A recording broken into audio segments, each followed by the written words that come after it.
Hola y bienvenidos a Aula 2030, Objetivos de Desarrollo Sostenible en clave de universidad, un podcast que forma parte del Observatorio de Implementación de la Agenda 2030 en el Sistema Universitario Español, proyecto fruto de la alianza de 6 cátedras de las universidades de Oviedo, Granada, Sevilla y Valencia. En Aula 2030 sintonizamos aquellas voces que están marcando el rumbo hacia un futuro más sostenible en ámbitos muy diversos como el urbanismo, la tecnología, la inclusión social, la educación o el medio ambiente. Soy Karina Ceballos y esto es Aula 2030.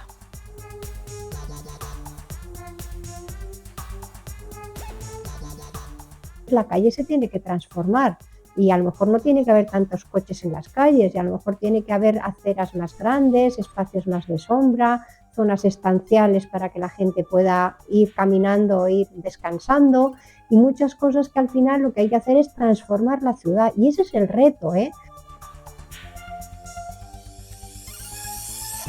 buscar una cosa muy concreta y ya con esa cosa tan concreta diseñar la estrategia y que iría siempre desde la universidad en este doble camino paralelo de en docencia, cómo trasladar todos estos conocimientos al alumnado, ¿no? O sea, es un poco el primer punto, y luego qué transformaciones desde mi universidad o desde mi centro puedo hacer para ir replicando estos ODS, ¿no?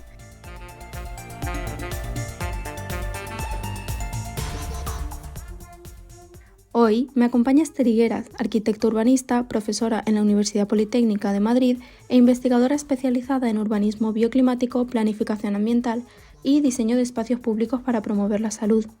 Es directora de proyectos a nivel europeo y ha colaborado con la Universidad de Copenhague y la de Coimbra en una formación masiva sobre urbanización y salud. Además, junto a otros compañeros del gremio, es redactora de la Guía para Planificar Ciudades Sostenibles, un proyecto encargado por el Ministerio de Sanidad español. Bienvenida a Aula 2030, Esther. Hola, buenos días. Muchas gracias por concedernos la entrevista. Gracias a vosotros. Bueno, antes de meternos de lleno un poco sobre lo que es el tema del proyecto, sobre este desafío de implementar los ODS en las universidades españolas, desde tu experiencia, ¿qué significa hablar de sostenibilidad en el contexto urbano? Bueno, pues hablar de sostenibilidad significa ser conscientes que no se puede hacer cualquier cosa en cualquier sitio. Eso sería el resumen perfecto. ¿Por qué? Porque, bueno, parece que la tecnología pues, nos permite hacer ciudades en el desierto y hacer cosas que son disparates energéticos y que al final nos traen unas consecuencias de contaminación y de empeoramiento de calidad de vida de muchas personas. Entonces tenemos que ser un poco conscientes de qué se proyecta, dónde se proyecta, para sobre todo, ahora nosotros estamos enfocados en el bienestar de las personas y en la salud de las personas. Y esa sería un poco la primera consideración que podría decirte. En lo que se refiere ya a espacios urbanos ya creados, a ciudades, ¿cómo se puede implementar el hablar de diseños saludables e inclusivos? Bueno, pues lo que hay que hacer es transformar la ciudad. Para eso estamos los planificadores. Es decir, nuestras calles pues, se han diseñado pues con unos criterios, sobre todo las calles nuevas, ¿no? Las ciudades nuevas, pues con una necesidad de movilidad y de comunicación con automóviles a motor rodados por encima de otras cosas.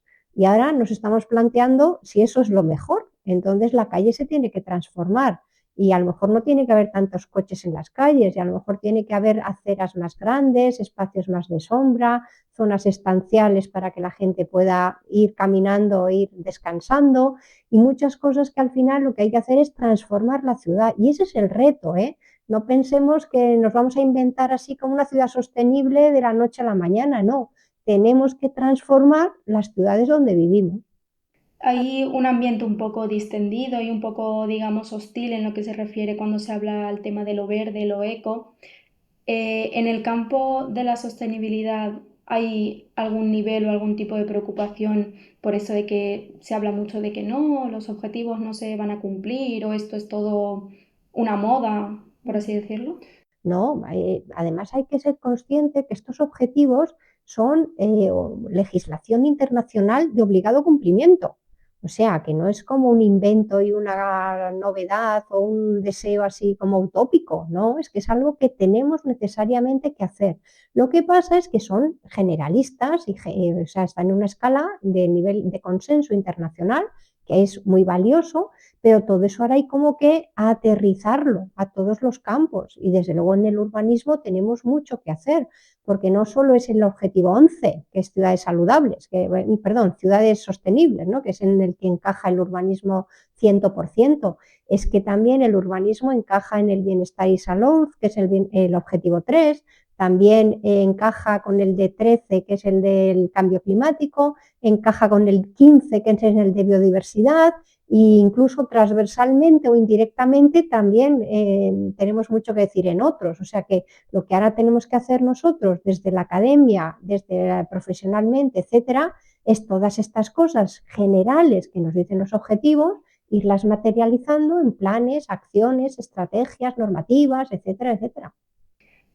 Como te comentaba en la introducción, este podcast forma parte, Aula 2030, forma parte de un proyecto que se ha creado fruto de una alianza de cátedras españolas, que lo que quiere es analizar cómo estos objetivos de sostenibilidad se implantan o se integran o cómo se están trabajando en el sistema universitario. Con toda tu amplia investigación que está enfocada pues, también en el diseño y la reestructuración urbana recogidas en estas guías de ciudades saludables, ¿cómo podrían estas guías aplicarse a los campus universitarios del territorio español? Físicamente, bueno, hay como dos acciones. Desde la universidad hay dos acciones. Lo primero es enseñar qué es esto. O sea, que los objetivos de desarrollo sostenible deben de estar en los programas de estudios. O sea, eso es lo primero que tenemos que empezar a hacer.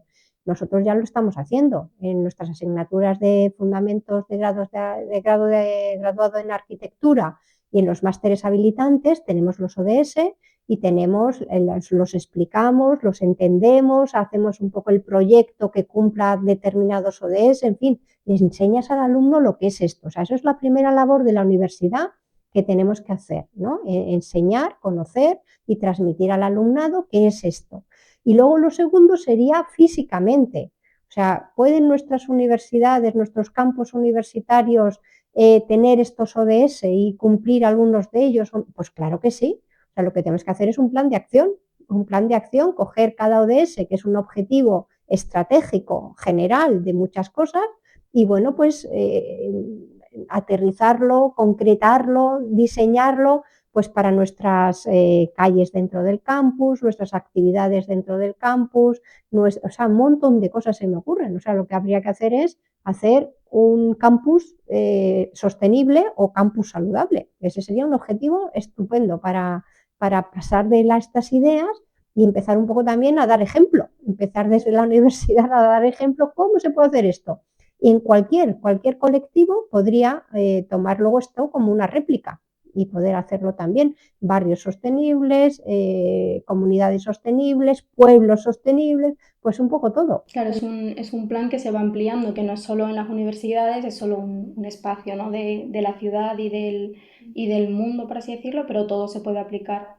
Pero aquí tenemos la ventaja, primero, que se supone que somos expertos y especialistas, ¿no? Y que sabemos bien esto y de lo que estamos hablando, y que luego yo creo que también hay como más libertad, o sea, más libertad, que dependes del rector o tal, pero sí que tienes un ámbito de actuación, o sea, no implicas a unos terceros, ¿no? Que transformemos nuestra universidad. Pues yo creo que si la comunidad universitaria piensa en esa transformación y tal, es muy factible llevarla a cabo.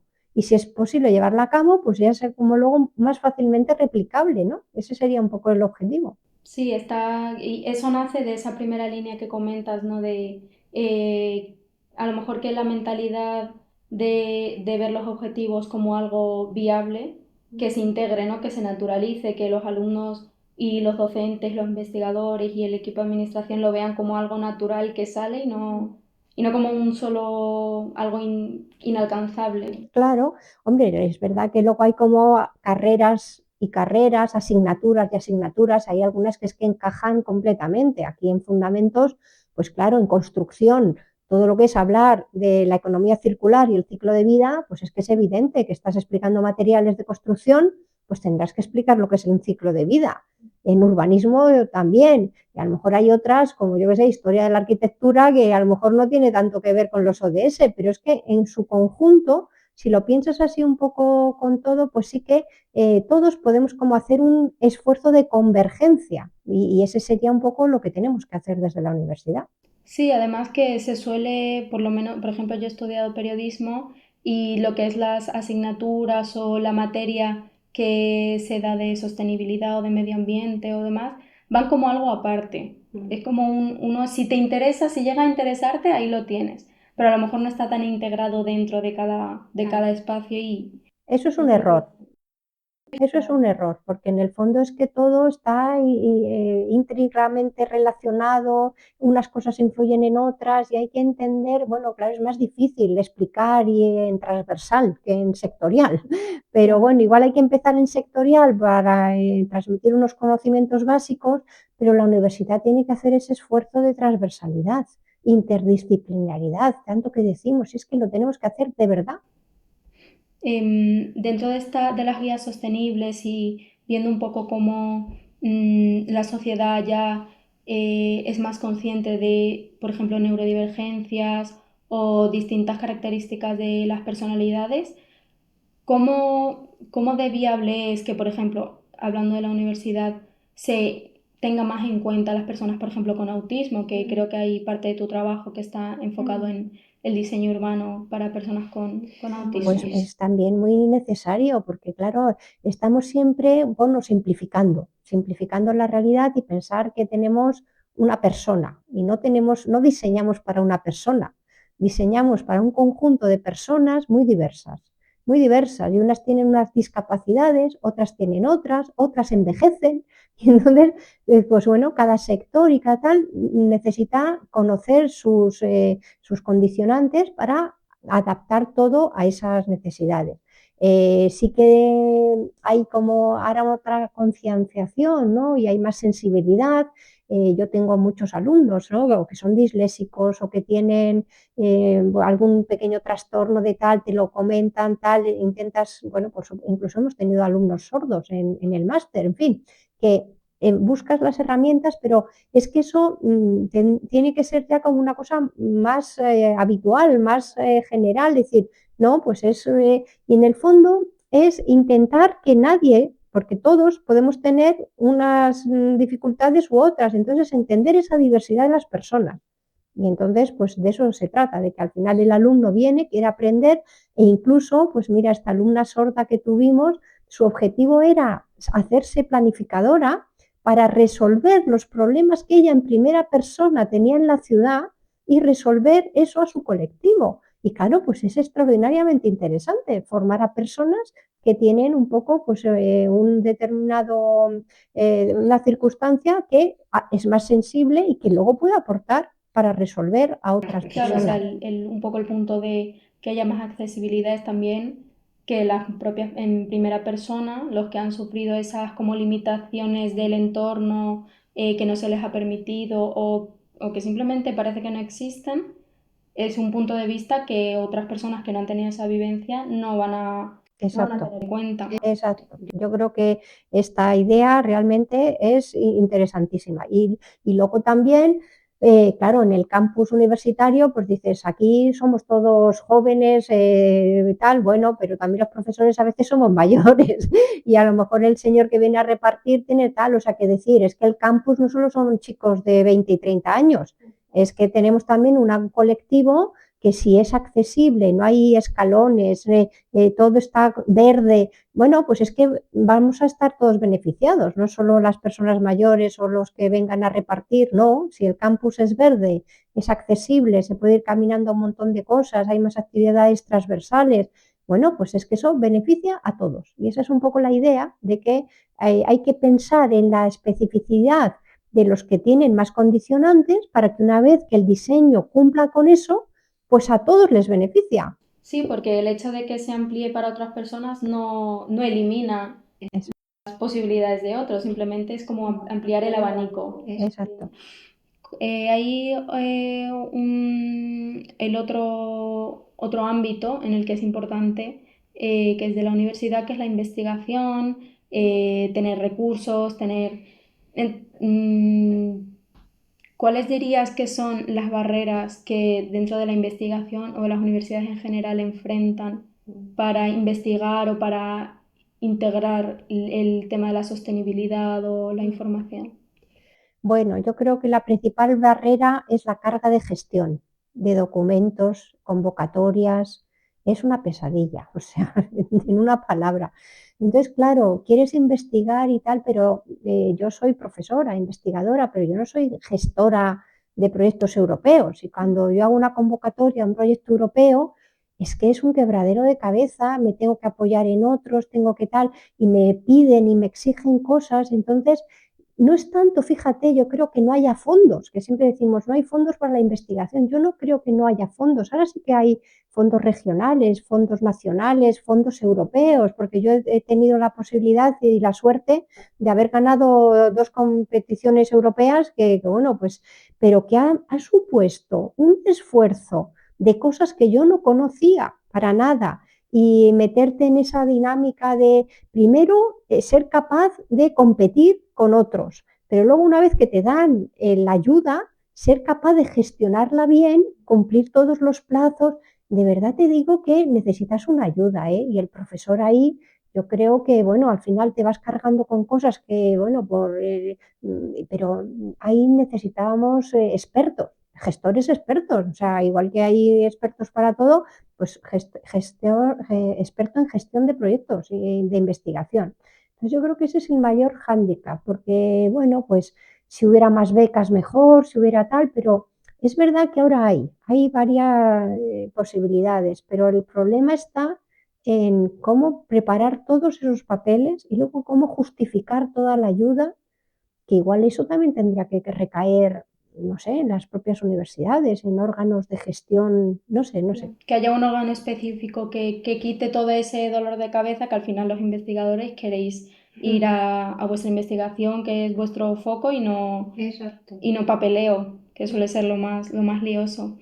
Ahora mismo, siendo alguien que se ha desenvuelto mucho en, pues, en proyectos, por ejemplo, en este módulo que hiciste con la Universidad de Copenhague y la de Coimbra, si tuvieras que dar alguna clave o algún consejo a un equipo para diseñar una estrategia de integrar los objetivos de desarrollo sostenible en una universidad, ¿qué crees que es lo fundamental? ¿Qué les aconsejarías? Bueno, les aconsejaría que tuvieran una buena idea, o sea, es que, claro, y pensar en algo que sea realmente concreto, ¿no? Es decir, a ver, pues yo estoy en la facultad de farmacia y yo tengo tal, pues la primera pregunta, ¿cómo desde farmacia podría ligarme a los ODS? Buscar una cosa muy concreta y ya con esa cosa tan concreta diseñar la estrategia y que iría siempre desde la universidad en este doble camino paralelo de en docencia, cómo trasladar todos estos conocimientos al alumnado, ¿no? Ese es un poco el primer punto, y luego qué transformaciones desde mi universidad o desde mi centro puedo hacer para ir replicando estos ODS, ¿no?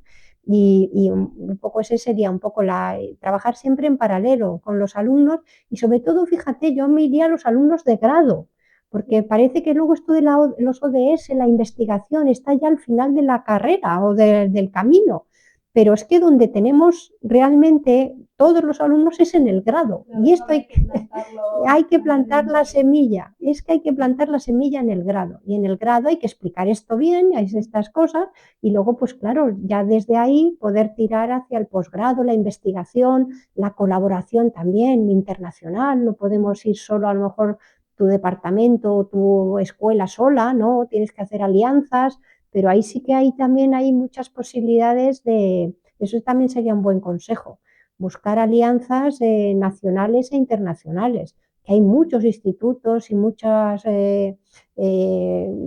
departamentos y muchas universidades trabajando ya en muchas cosas.